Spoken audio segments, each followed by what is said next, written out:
سیاست‌های ما در حوزه کشاورزی ضمن اینکه به تکالیف قانونی خودمون توجه داریم برای امنیت غذایی و افزایش تولیدات، به راهکارهای استفاده بهینه از آب هم توجه داریم و یکی از این راه‌ها کشت‌های گلخانه‌ای و کشت در محیط‌های کنترل شده و کشت‌های متراکم هست. آن هم از نوع بهره برش.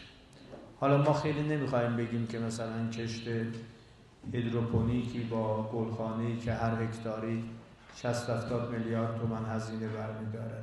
با همین گلخانه‌های معمولی ارزان قیمت هم میتوانیم به اتفاق آقای استاندار و بقیه مسئولین تصمیم گرفتیم که هر چه سریعتر بحث شهرک گلخانه‌ای رو راه بندازیم تا بتونه تولید متداوم داشته باشه، در این حال آب کمتری رو در حاشیه این دریاچه مصرف بکنیم.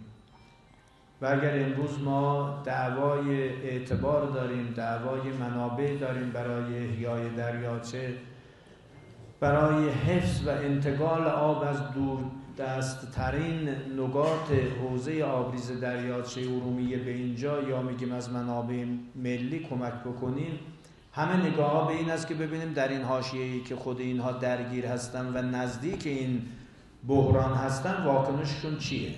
خیلی مهمه.